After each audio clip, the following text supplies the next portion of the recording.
Graça, misericórdia e paz da parte de nosso Senhor e Salvador Jesus Cristo. Amém? Amém.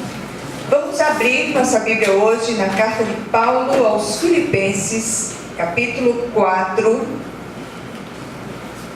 Já são as palavras finais do apóstolo nesta epístola. Começa aqui, na verdade, as palavras finais.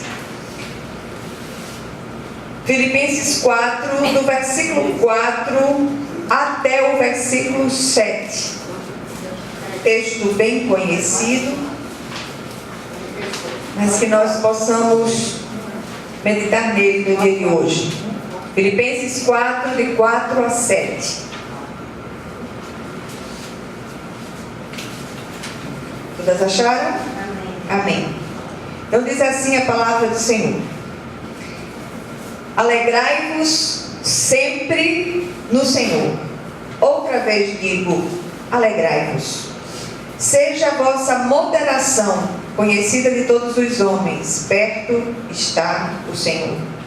Não andeis ansiosos de coisa alguma, em tudo, porém, sejam conhecidas diante de Deus as vossas petições pela oração e pela súplica com ações de graças.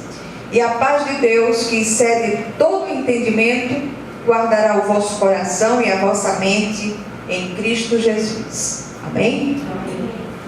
Vamos orar mais uma vez. Querido Deus e Pai, clamamos a Ti que o Senhor venha ministrar essa palavra ao nosso coração, que o Senhor venha nos fortalecer no Senhor e na força do Seu poder, que possamos atravessar o vale de dificuldades que todas estamos passando, fortalecidas em Ti, Senhor. Que não nos falte a paz, que não nos falte a alegria do Espírito, e que nós possamos testemunhar acerca de Jesus, mesmo no meio das dificuldades pelas quais passamos, sem perder, contudo, repito, a alegria e a paz que excede todo o entendimento. Fica conosco, fala o nosso coração hoje, em nome de Jesus. Amém.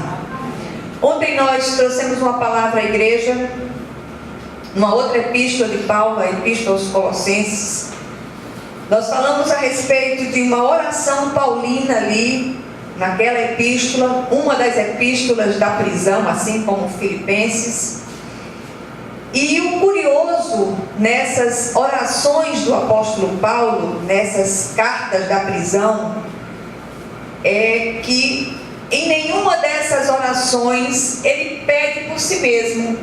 Ele pede para ser livrado, ele pede para ser solto, ele pede para sair dali, que o Senhor interfira naquela situação. Não, ele pede fortalecimento. Ele pede para ser usado por Deus na situação. Ele pede por aqueles que estão à volta dele. E quanta coisa a gente precisa aprender nessas epístolas de Paulo.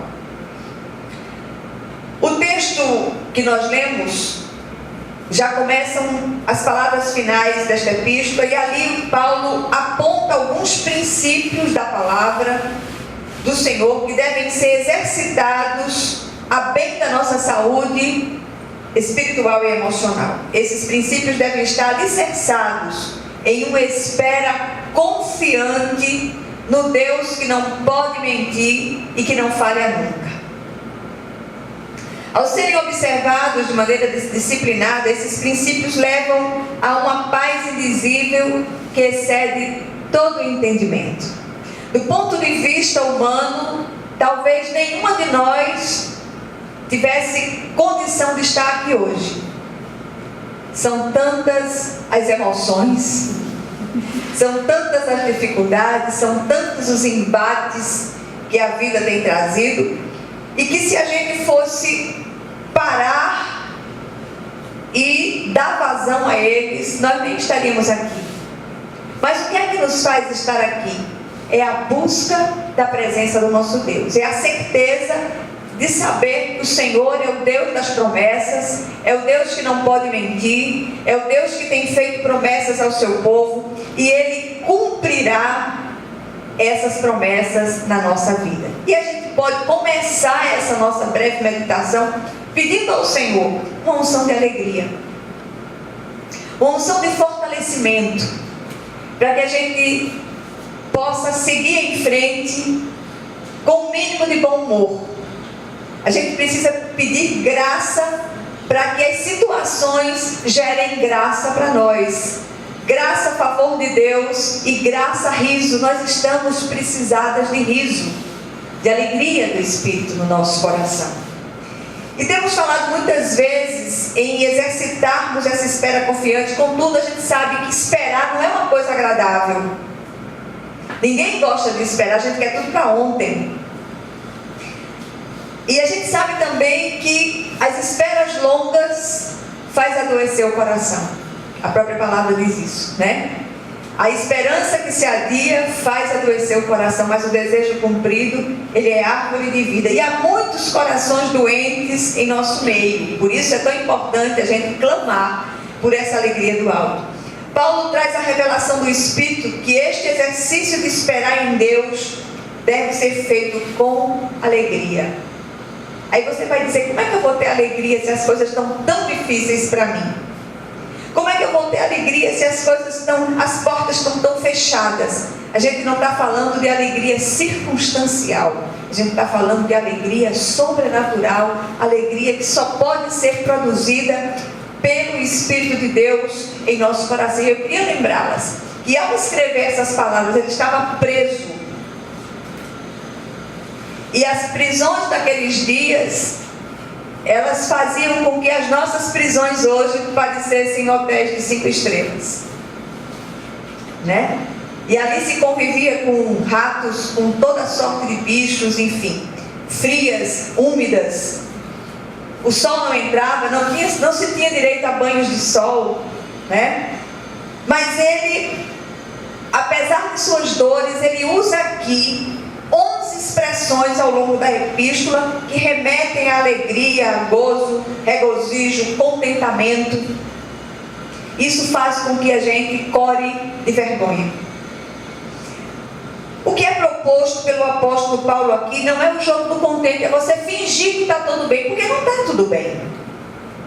A nossa alegria é porque nós temos ao Senhor.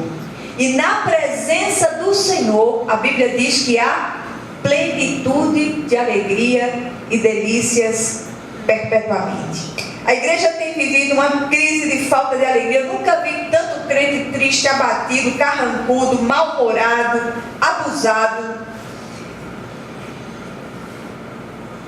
O que é que tem acontecido? Talvez essa influência que a gente falou ontem à noite, do Evangelho da Prosperidade, dessas pregações que dizem, olha, crente não passa por isso. Quem disse a você que não passa? Muitas vezes as pessoas, olha, receba Jesus como seu Senhor e Salvador, que as coisas vão ficar ótimas. De repente as coisas pioram e muito. Paulo, apóstolo de Jesus, vivia para o Senhor e não passou por poucas dificuldades. O texto lido nos aponta alguns princípios que eu queria dividir com vocês, que devem ser exercitados para nos libertar dessa angústia, dessa ansiedade e, sobretudo, do ceticismo que assola a igreja contemporânea. Primeira coisa, o exercício da alegria. Ele diz no versículo 4, alegrai-vos sempre no Senhor. Outra vez digo, alegrai-vos. Paulo está dizendo aqui, tire os olhos das circunstâncias e coloque no autor e consumador da nossa fé. É fácil isso? Não. Mas eu repito, é sobrenatural. Nós não estamos falando aqui de naturalidade, mas de sobrenaturalidade. A palavra do Senhor nos assegura que na presença dele há plenitude de alegria e delícias perpetuamente. Por que não desfrutamos efetivamente dessa plenitude? Porque não buscamos o Senhor verdadeiramente, não investimos tempo em sua presença. Nós, muitas vezes, nas nossas orações, são orações relâmpago, nós trazemos aquela enxurrada de coisas, despejamos na presença de Deus e não esperamos que o Senhor ministre ao nosso coração. A igreja tem precisado de um avivamento, que o Senhor faça a diferença nos nossos corações. Muitos de nós vêm de igrejas mais frias, outros vêm de igrejas histéricas, ou igrejas igrejas estéreis ou igrejas histéricas, de grito, de alarido, de pinotes. E isso não é avivamento. Avivamento é mudança interna, esse fogo de Deus no nosso coração, que apesar de todos os pesares, nós confiamos no Senhor. Todavia nos alegramos no Senhor e exultamos no Deus da nossa salvação. A alegria, ela formoseia o rosto, mas o que temos visto? Rostos irados, angustiados. E aí eu me lembro de uma fala do pastor Halley. Certa vez ele disse que um menino disse para o pai: pai, o jumento do vizinho é crente. E ele disse: por quê? Porque ele fica olhando para o chão o tempo todo, triste, abatido, né? Então, quanto crente feito o jumento do vizinho, triste, abatido. O segundo exercício proposto por Paulo aqui é o exercício da moderação. Versículo 5: seja a vossa moderação conhecida de todos os homens, perto está o Senhor. Moderação é o quê? É equilíbrio, premissa para bom testemunho. O que tem de crente com labirintite espiritual, cocheando entre dois pensamentos, é uma coisa impressionante. Eu estou até com labirintite, mas não é espiritual. Em nome de Jesus. Paulo ordena aqui que a nossa moderação seja conhecida de todos os homens, porque o Senhor está às portas. Se essas palavras foram pertinentes para aqueles dias, você imagine para os nossos dias, quando a gente percebe os ecos da vinda do Senhor por todos os lados. Nunca se viu tanta falta de integridade dos que se dizem crentes, tantos testemunhos mentirosos e exagerados. Os espetáculos circenses em nossas igrejas têm levado muitos a se escandalizar com a conduta desses falsos irmãos. Essa semana eu vi coisas tremendas, mostradas abertamente pela mídia, de determinados guetos ditos espirituais. O que tem faltado? Tem faltado equilíbrio. Terceiro exercício é o exercício das orações acompanhadas com ações de graças. O texto diz no versículo 6: não andeis ansiosos de coisa alguma, em tudo, porém, sejam conhecidas diante de Deus as vossas petições, pela oração e pela súplica, com ações de graças. Olha que coisa interessante. Nós somos instados aqui a orar, a clamar, já com ações de graças, já agradecendo por aquilo que virá. E a gente nem sabe aquilo que vem. Oração e gratidão precisam andar juntas. Quando oramos e de antemão agradecemos, estamos dizendo ao Senhor, por antecipação, que cremos no agir de Deus. E quando a resposta não vem do jeito que a gente pediu, mas do jeito que tem que ser, o Senhor nos prepara e nos fortalece para ela. A gratidão precisa ser exercitada por todos nós. E a gente faz uma descoberta interessante aqui. Descobrimos que a gratidão, ela é inclusiva. Todos podemos praticá-la. Ela é atenta, ela é sensível a todos os agires de Deus. O coração grato, ele valoriza não só a dádiva, mas o doador delas. Ele enxerga Deus em todas as situações que dizem respeito a nós. Percebe o agir de Deus em todas elas.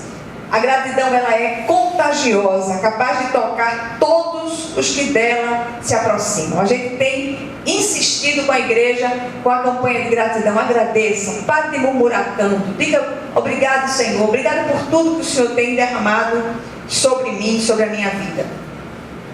E a gratidão, ela é teocêntrica. O centro da gratidão é o Senhor. Deus está no centro das nossas ações de graças. E qual o resultado desses exercícios espirituais propostos aqui pelo apóstolo Paulo? Versículo 7 responde: e a paz de Deus, que excede todo o entendimento, guardará o vosso coração e a vossa mente em Cristo Jesus. Seremos visitados, ou visitadas, no caso, pela paz sobrenatural que protegerá as nossas mentes das patologias emocionais que assolam a vida moderna. Ah, se nós confiássemos mais no Senhor. Se nós entregássemos e não segurássemos numa beirada, deixássemos que Ele conduzisse as situações da melhor maneira possível. Essa paz indizível já está à nossa disposição. O caminho dessa paz é o próprio Senhor Jesus, o príncipe da paz, o Shalom de Deus, nosso Senhor e Salvador.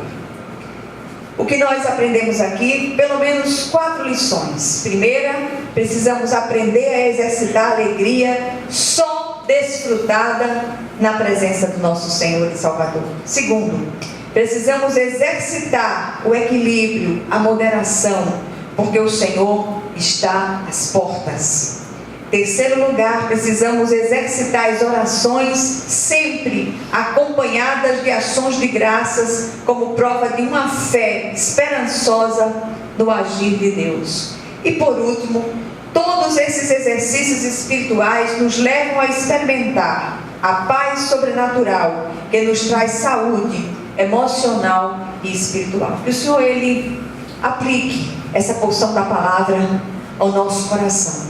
E o que eu quero dizer a vocês de uma maneira especial hoje